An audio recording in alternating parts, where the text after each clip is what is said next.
The night wind rolled down from the mountains and carried with it the scent of rain and cedar smoke. Out in the wide valley where the river cut through miles of dry land, the ranch lamp still burned though the rest of the village slept. It was that quiet hour before dawn, when even the coyotes gave up their song, and the only sounds came from the restless creak of an old barn door and the faraway moan of cattle shifting in their pens.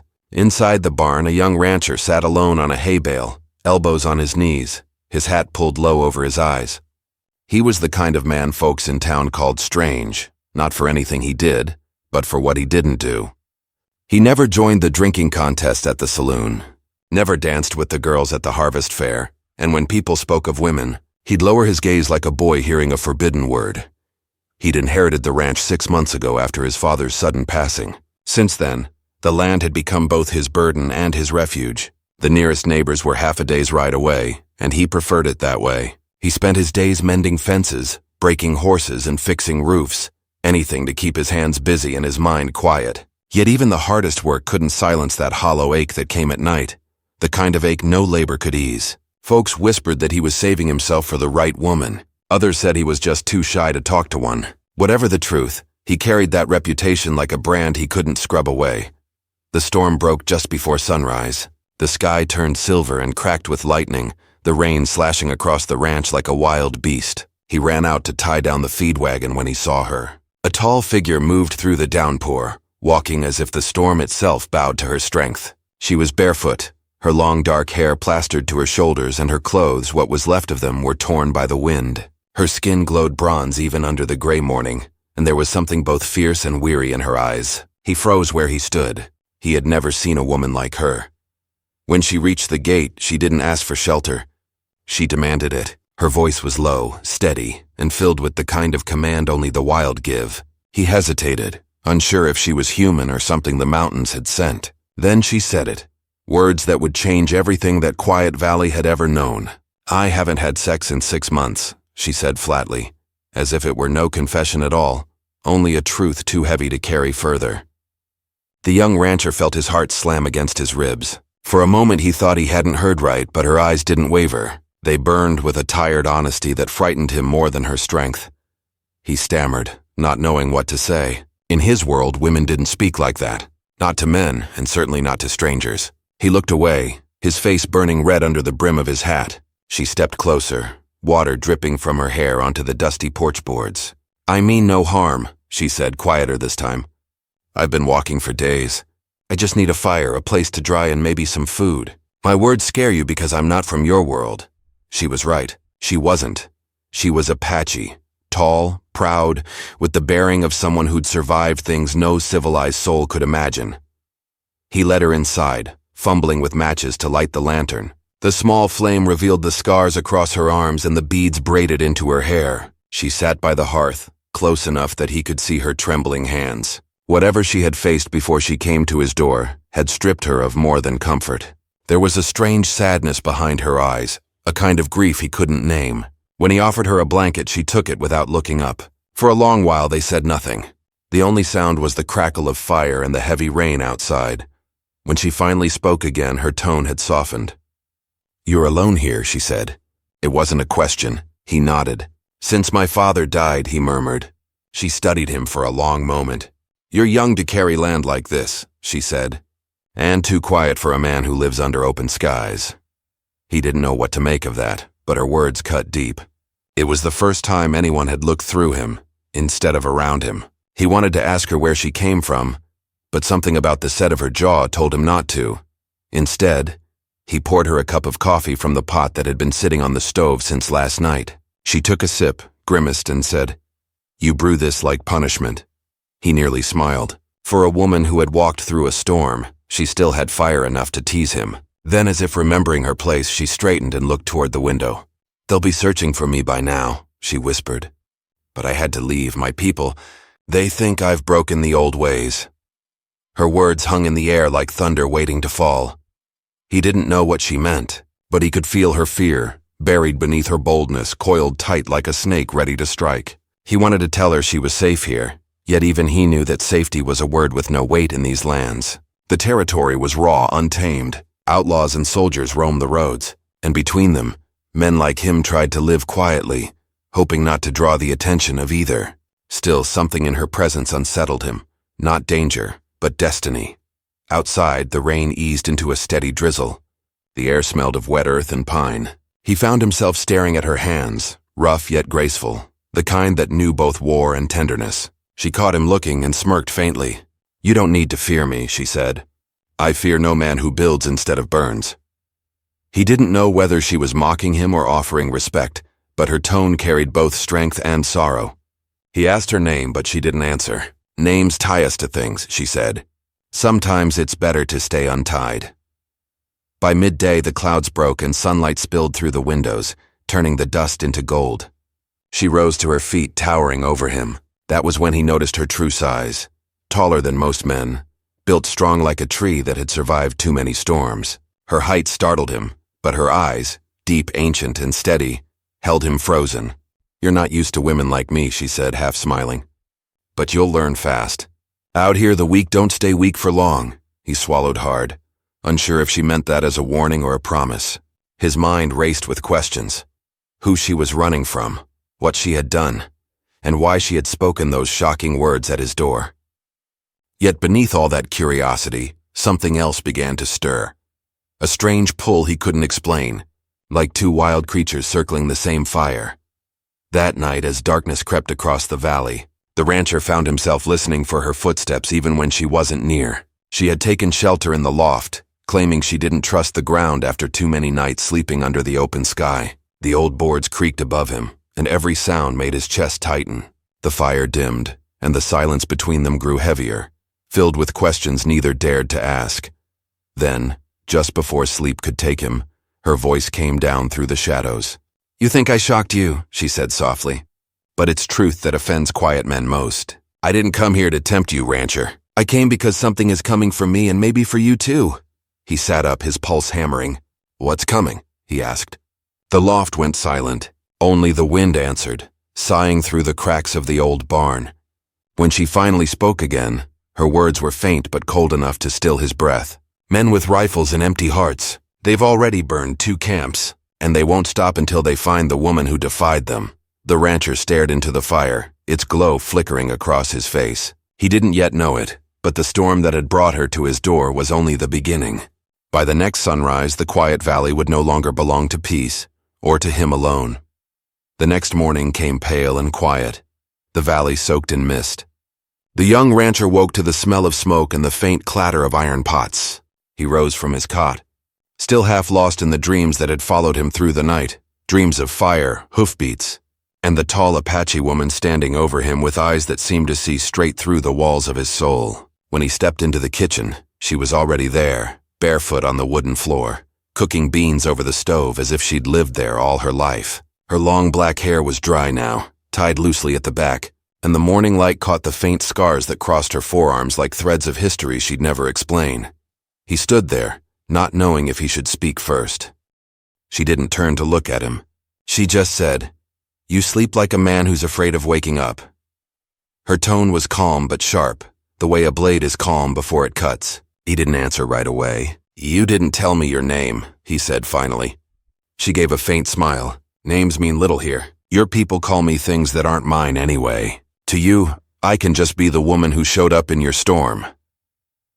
He frowned, still uneasy with her mystery, but there was something about her voice, steady, grounded, that made it hard to question her too deeply. She slid a tin plate across the table toward him. The beans were plain, no salt, but he ate them anyway. She watched him eat for a while, her eyes distant. Then she asked, "Do you always live alone?" He nodded. "My father built this place. He wanted sons to work the land, but I was the only one left after fever took the others." Her gaze softened for the first time. "Then you understand what it means to lose everything and still wake up." He wasn't sure if she meant it as comfort or warning. Outside, the sun began to burn through the mist, revealing the valley in full color. The broken fence line, the half-collapsed barn roof, the herd grazing near the dry creek bed. It was a quiet life, and until last night, he'd thought that quiet was enough. But now, with her in the room, even the silence felt alive, like the land itself was holding its breath. After breakfast, she followed him out to the corral. She moved with a natural grace that unsettled him, a wild rhythm that didn't belong to any settler or town woman he'd ever known. When she saw his horses, her eyes lit up for the first time. "My father once traded 2 ponies for a rifle," she said softly, brushing her hand across the flank of his bay mare. "He said the horse carries your soul, but the gun takes it away. That's how he explained what your world did to ours." The rancher didn't reply. He didn't know how. He had never thought much about the border between his world and hers, only that it existed and that crossing it came with trouble. As the morning stretched on, they fixed the fence together, side by side under the rising sun. He noticed how her hands were calloused but steady, how she worked without complaint, how the sweat rolled down her neck without her ever stopping to wipe it away. When he offered her water, she looked at him for a long moment before taking it, as if testing whether kindness from his kind came with a price. "You don't ask many questions," she said. "That's rare in a man," he shrugged. "Out here talk wastes daylight." She laughed quietly, a low sound that startled him more than any shout could have. It was the first time he'd heard her laugh, and it made the air between them feel strange, lighter and heavier all at once. By noon, she'd begun to tell him small things. Never the full story, but pieces of it like scattered feathers from a bird she didn't want to name. Her brother had been a leader once, a voice among her people. But there was a fight with the soldiers, a dispute over land and promises that were never kept. Some said she helped a white man escape the tribe's wrath. Others claimed she betrayed her brother for mercy that never came. Whatever the truth, she was cast out, hunted by both sides. "I've been walking since the snow melted," she said quietly. "Everywhere I go, someone wants something. My labor, my silence, or my blood." The rancher felt the words settle in his chest like stones. He wanted to say she was safe here, but the lie caught in his throat. Safety was not something the frontier promised anyone. Out beyond the fences, there were men who hunted more than buffalo. He'd seen their tracks before, boot prints near the river, empty shell casings near the old trail. He never asked who they belonged to, but now he had a feeling he knew. That afternoon, a dust cloud rose on the far ridge. He and the woman stood side by side, squinting into the light. Riders, 3 of them, slowly making their way down the trail toward the valley. His gut tightened. "Do you know them?" he asked. She didn't answer. She just stepped back, her hand instinctively going to the knife at her belt. "They aren't yours," she said. "And they aren't mine anymore." He told her to stay inside while he met them at the gate, but she refused. "If they've come for me, hiding won't save you," she said firmly.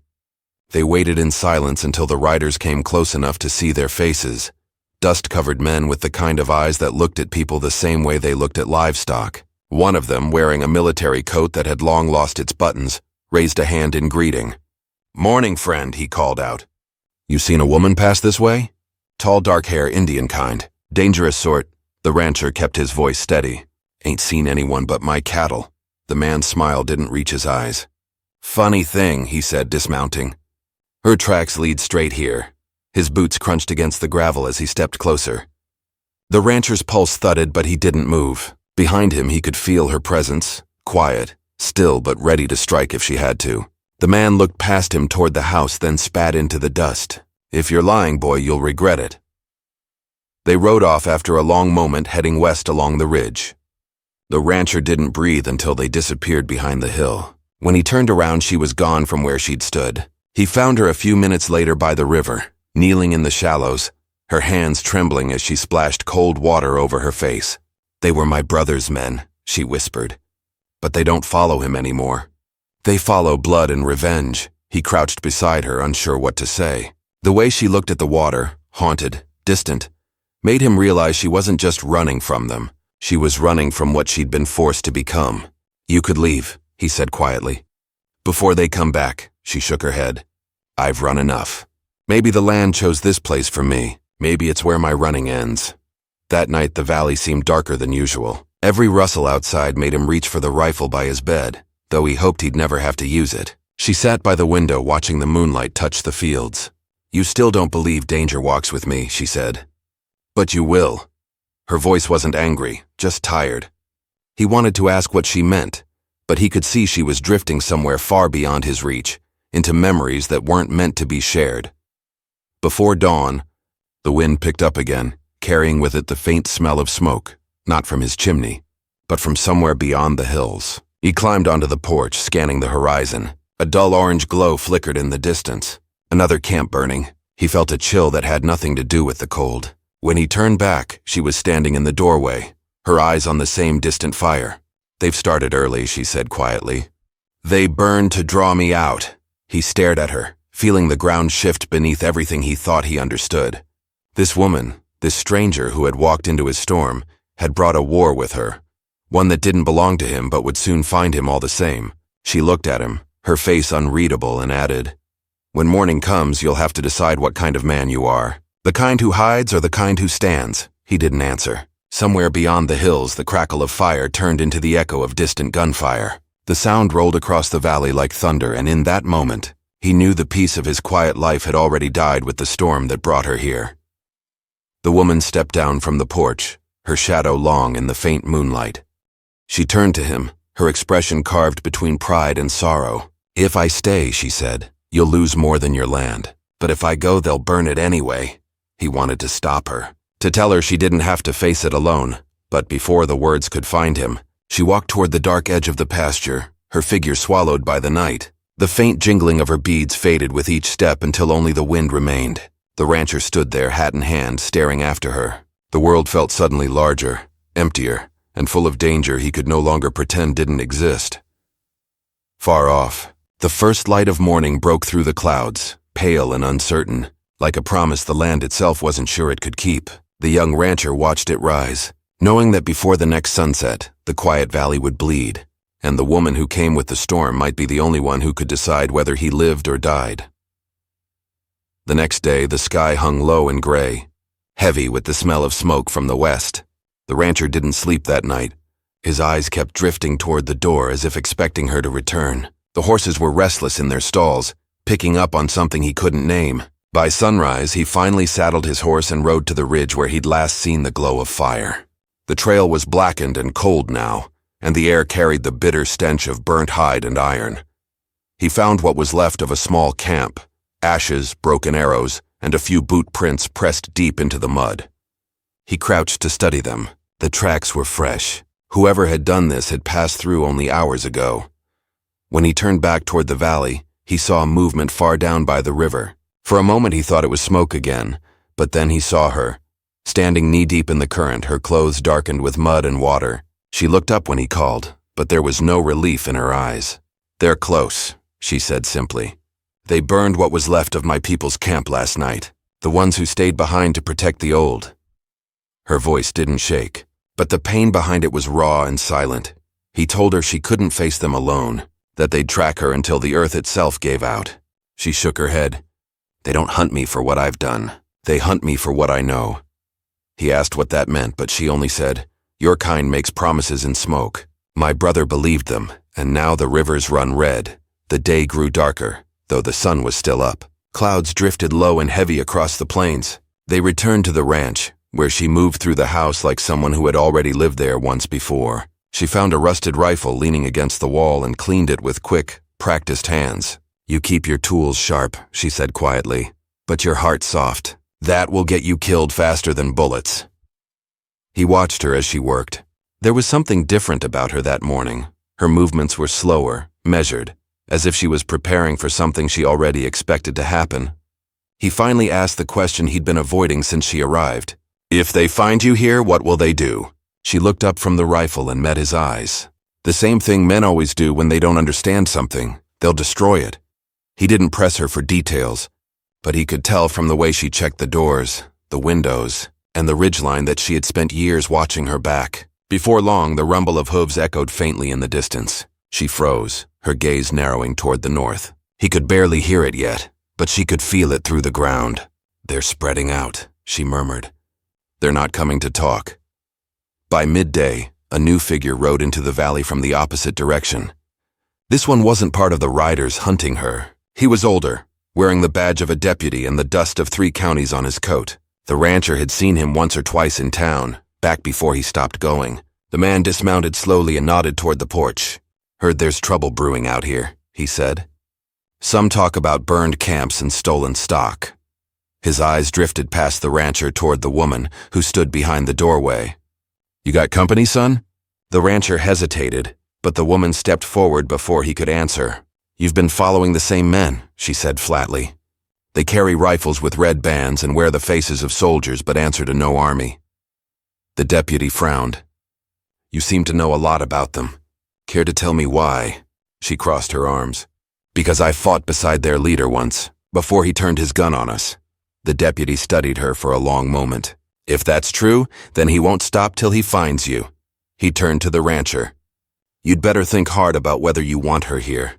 Folks who get mixed up in Indian business tend to end up dead or forgotten." The rancher looked from the deputy to the woman and said quietly, "Then maybe it's time someone didn't look away." The deputy didn't argue. He just sighed and mounted up. "There's a storm coming," he said. "Not the kind that brings rain." Then he rode off toward the ridge, leaving a trail of dust and questions behind him. That evening, the rancher and the woman sat by the barn. The air smelled of dry hay and distant gun oil. He told her about his father, how he'd fought in the war, how he'd come west with dreams of peace but found only more fighting in the soil. "He used to say the land remembers everything," the rancher said softly. "Maybe that's why nothing grows right anymore." She nodded. "The land remembers blood before it remembers kindness. You can't plant hope where you've buried fear." As the light faded, a new sound drifted across the valley. Something faint and rhythmic, like a drum. She stood quickly, her face pale in the dusk. "That's not them," she whispered. "That's ours." He listened closer and realized she was right. It wasn't war drums, it was a signal. She ran to the edge of the pasture, scanning the tree line until 3 figures stepped out of the shadows. Apache riders, cloaked in dust and silence. When they saw her, they raised a hand in greeting but didn't smile. One of them spoke in their tongue, the words low and urgent. She replied, her voice tight, her body stiff with tension. The rancher couldn't understand the words, but he could read the meaning in her face. When they left, she turned back to him, eyes burning. "They want me to come back. They think if I surrender, the killing will stop. But it won't." He didn't know what to say. He only knew that the night was growing darker, and the valley no longer felt like his own. The wind carried whispers of smoke again, and the horses began to stamp and snort in their stalls. He walked the perimeter with the rifle in hand, every shadow on the horizon looking like a man crouched low with a gun. Inside, she sat alone by the fire, her hands clenched around a small necklace of bone and turquoise.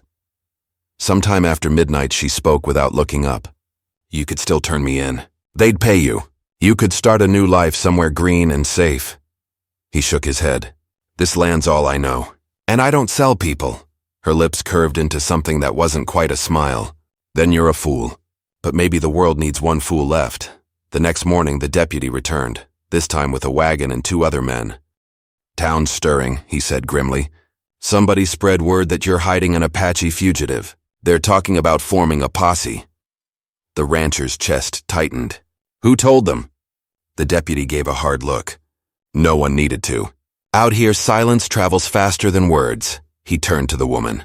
"You've got 2 choices. Leave now and maybe outrun them, or stay and turn this valley into a grave." She met his eyes and said quietly, "If I run, they'll burn his land to smoke. If I stay, maybe they'll see who the real killers are."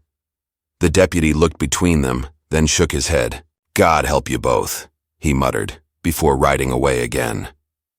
As the day dragged on, the heat pressed down heavy and still. Every sound seemed louder, the buzz of flies, the creak of wood, the far-off cry of a hawk. The woman climbed to the ridge and stood there for a long time, watching the road. From up there she could see miles of nothing, no safety, no end to the chase. The rancher joined her near sunset. "When they come," he said quietly, "I'll stand with you." She didn't answer, but her hand brushed his arm for just a moment, enough to say what words couldn't. That night, smoke rose again on the horizon. This time it wasn't a distant camp. It was the town, a signal or a warning. The rancher knew what it meant. The men from town were coming, and they were bringing fear with them. Inside the house, she prepared her knife and checked the rifle again, her movements slow and sure. "You don't have to fight my fight," she said. "It's already lost." He looked at her and said, "Maybe, but it's mine now too." Outside, the first stars began to appear, dim behind the haze of smoke. The valley that had always been his quiet home now felt like a trap between 2 worlds, one that belonged to him and one that was coming to claim her. Somewhere out there, rifles gleamed in the dark and horses waited for a signal. The wind shifted, carrying the scent of dust and war. Neither spoke again. They just waited, two souls bound by a storm that neither had started but both would have to face before the next dawn. The firelight flickered against their faces and the night grew thick with the weight of what was coming. The young rancher knew then that the quiet life he'd lived was gone forever, replaced by something raw, uncertain and human, something that would test not only his courage, but the very line between mercy and survival. The night before the attack came with a strange stillness.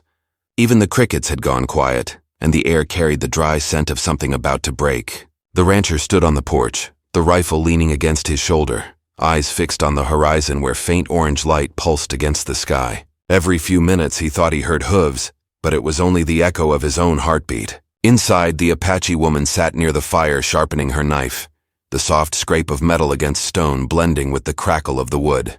Neither spoke. They didn't need to. The silence between them had already said what words couldn't. When he finally turned to her, the firelight caught the shape of her face. Half shadow, half flame.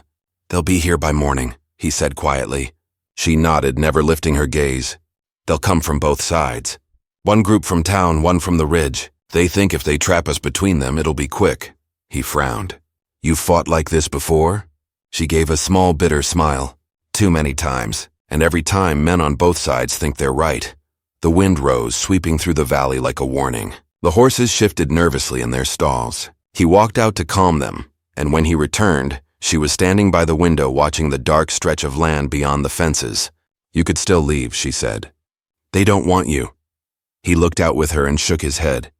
"If I run now, I'll never stop. My father used to say a man's worth isn't measured by what he builds, but what he's willing to stand for when everything's burning." She turned her head toward him, her expression unreadable, then said softly, "Then you're already part of this."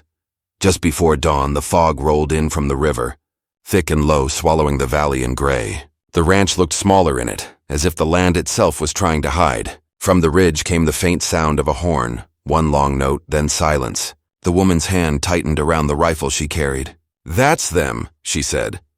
"They're calling each other to move." He stepped out onto the porch, his boots crunching over the cold boards. "You take the barn," he said. "I'll stay near the gate. If they split, we'll have eyes on both sides." She didn't argue.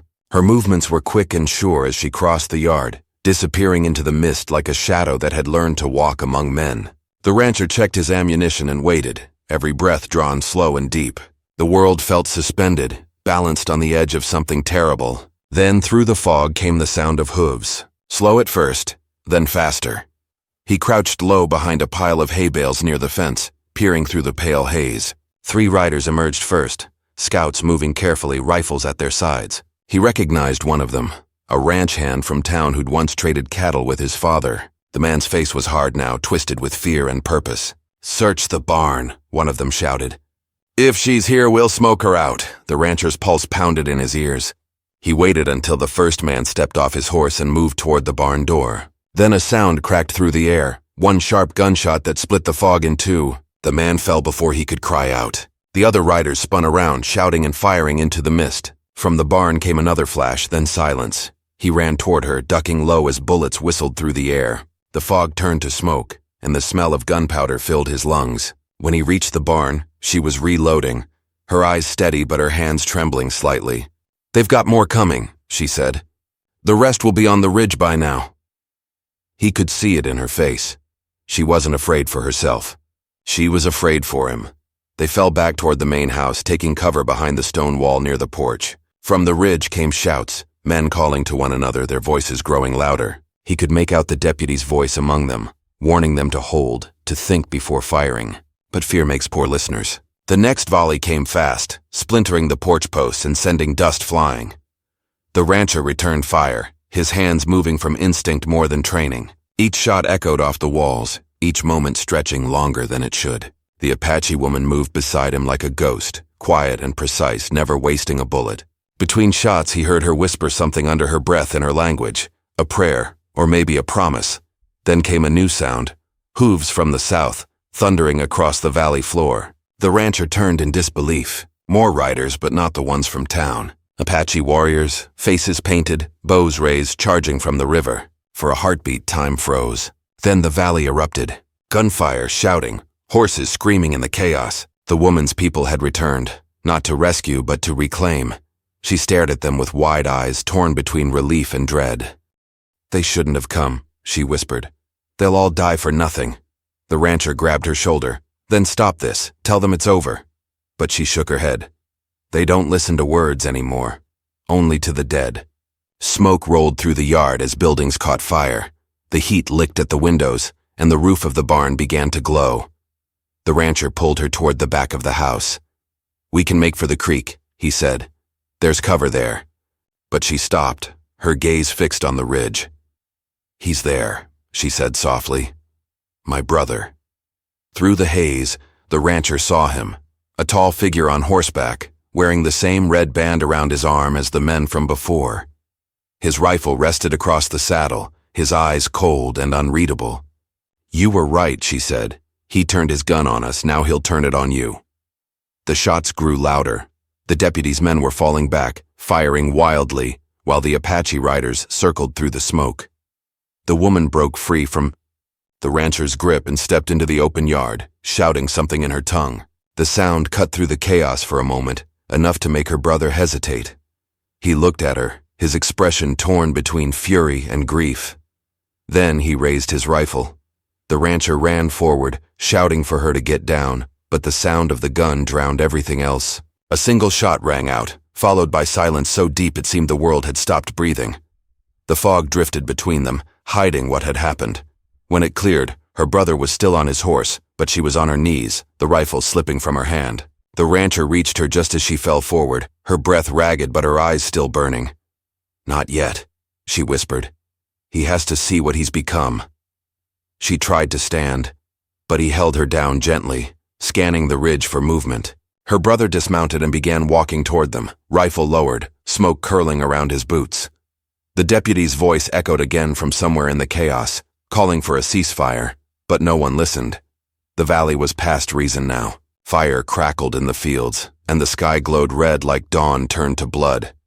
The rancher's home, everything he'd built, everything his father had left him, was burning. Yet in that moment, all he could see was the woman beside him, the strength in her eyes even as she bled. Her brother stopped 10 yards away, his face hard as stone. "You betrayed your people," he said, his voice low but carrying. She shook her head weakly. "No," she answered. "I tried to save them." He raised his gun again, but the rancher stepped in front of her, his own rifle trained steady. "You'll have to go through me first." For a long moment neither man moved. The fire behind them roared, painting their faces in light and shadow. The air was thick with smoke and silence, and the only sound was the slow crackle of burning wood.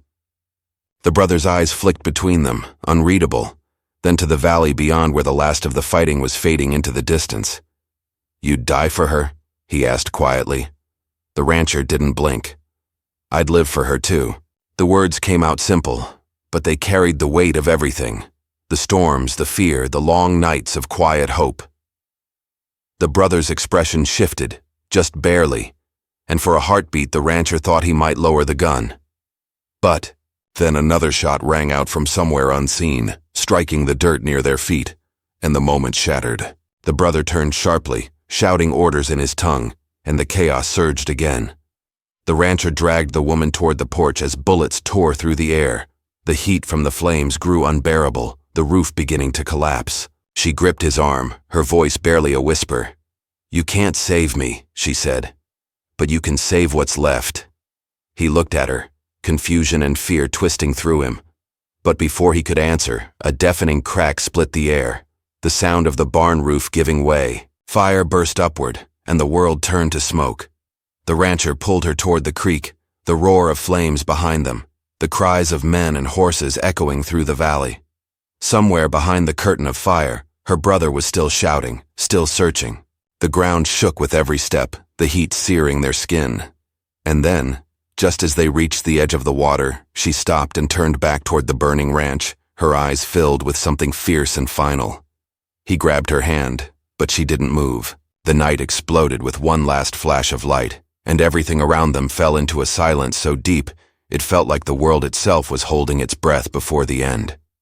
When the smoke cleared, The sun was just breaking over the mountains, washing the valley in a pale gold that made the ruin look almost peaceful. The barn was gone, the fences half burned, and what had once been a home now lay under a thin layer of ash. The air was heavy with the smell of wet earth and fire's aftermath, and the sound of the river carried softly in the distance. The rancher lay beside the creek, his arm wrapped around the Apache woman who had saved him more than once. Her breathing was shallow, but she was alive. He pressed a cloth against the wound on her shoulder, whispering her name though he still didn't truly know it. Her eyes flickered open, and for a long moment, she just stared at the sky. "It's quiet now," she said weakly. "Too quiet." He nodded, unable to find words. Around them, the echoes of battle had faded. Only a few wounded horses and the crackle of dying embers remained. Somewhere beyond the ridge, her brother's men were retreating, their shouts fading into the wind. The deputy's voice could be heard faintly, calling for order, though there was little left to command. The rancher helped her sit up, his hands shaking with exhaustion. "You're safe now," he said. Though he wasn't sure if it was true, she gave a faint, broken laugh. "No one out here is safe. Not you, not me, not the land itself." She looked around the charred valley, eyes filling with something between grief and acceptance. But maybe it can still heal. By afternoon, the deputy returned with a few men from town, tired, dirty, and silent. They helped bury the dead near the ridge, both white and Apache side by side. No one spoke during the work. Even the wind seemed to hold its breath. When it was done, the deputy wiped the sweat from his brow and looked at the rancher. "Never thought I'd see a day like this again," he said quietly. "We were supposed to be building something here, not burning it all over again." The rancher didn't answer. He just stared at the small wooden cross he'd carved and placed above the last grave. He didn't know the names of most of the dead, but he still whispered a prayer for each one. When he looked back at the woman, she was standing by the creek, her long hair blowing softly in the wind, her eyes on the horizon as if seeing something beyond the world. That night, they stayed in what was left of the house. The roof was half gone, and the air still smelled of smoke, but the stars above were clearer than they'd ever been. She sat by the fire, her wound wrapped in cloth, while he mended what tools and supplies he could salvage. The silence between them wasn't heavy anymore. It felt more like a pause, a space left for something new to begin. She spoke after a long while, her voice barely above a whisper. "My brother is gone," she said. "He won't stop fighting until there's nothing left to fight for. But I can't follow him anymore." Her eyes met his. "You could rebuild this place. Maybe you should. The valley needs someone who still believes it's worth saving." He looked at her hands, rough and scarred, the hands of someone who had fought, lost, and still refused to surrender. "I can't do it alone," he said softly. "Then don't," she replied. Days passed. The town sent help, not out of guilt but necessity. The deputy stayed for a while, helping mend fences and restore what little could be saved. He brought word that the governor's men were coming to investigate the violence, though everyone knew their interest would fade once the fires stopped burning. Still, the valley began to breathe again. The cattle wandered back from the hills. The river ran clean, and the land, scarred but alive, seemed to settle. The woman stayed too, though she never said for how long. She helped him rebuild the barn, her movements slower now, her body healing but her spirit unbroken. Some nights they sat on the porch together watching the sun sink behind the ridge. She would tell him stories of her people, stories of old wars, sacred rivers, and the spirits that walked the desert when the moon was full. He listened like a child hearing the world's oldest truth for the first time. One evening, when the sky was painted red and the air was warm with spring, she turned to him and said, "You asked me once why they hunted me." He nodded. "It wasn't just for what I knew," she said. "It was because I refused to belong to only one world. I believed there could be peace between ours, but no one wanted to listen." Her eyes softened. "Until you." He didn't know what to say, so he said nothing. Words felt too small for what had been lost, and for what had quietly grown in its place. She smiled faintly, looking out across the valley. "Maybe that's enough," she whispered. Weeks became months. The land turned green again, slow and stubborn. Travelers passed through less often now, wary of the stories that hung over the valley, the ranch that burned, the battle between settlers and Apaches, the woman who vanished like a ghost after the fighting. Some said she died that night by the creek. Others swore they'd seen her riding north at dawn. Only the rancher knew the truth. She had stayed long enough to see the valley heal, long enough to leave her mark on the world she'd tried to save. When she finally left, it was without warning. He woke one morning to find her blanket folded neatly, her knife gone, and her footprints leading down to the riverbank. She hadn't said goodbye, but she had left something else. A small bundle of turquoise beads on the table, the same ones she'd once worn in her hair. He held them in his hand for a long time, feeling their smooth weight, understanding what they meant. It wasn't an ending. It was her way of saying keep the fire alive. Years passed. The ranch grew again piece by piece. Children played in the yard. The fences stood firm and new crops grew where ashes once lay. The world around it changed. Railroads came, towns grew, borders shifted, but the valley remained quiet, still carrying whispers of that long night when fire met rain.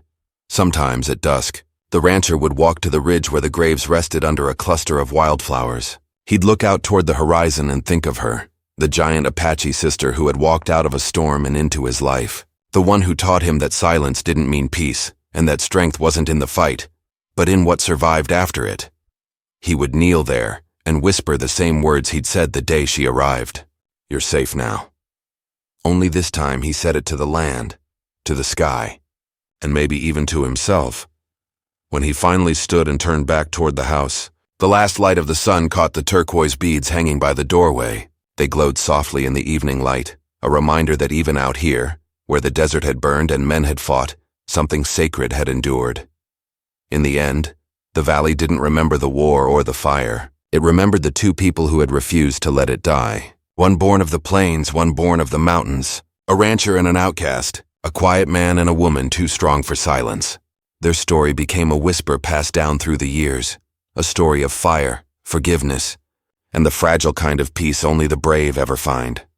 And though no one could say for sure where she went, some swore that on certain nights, when the moon rose full and the wind carried the scent of cedar and smoke, they could see a tall figure riding along the river's edge, watching the valley, guarding it still. The rancher never spoke of her again, but every dawn when the first light touched the hills, he'd stop for a moment before beginning his work. He'd tip his hat to the horizon and say softly, "The storm's over now," and in that silence, he could almost hear her answer, like the wind through the reeds, faint but eternal. The land healed, the people changed, and time moved on. Yet in that small valley between the mountains, her story and his remained. Proof that even in a world built on dust, something pure could still take root and live.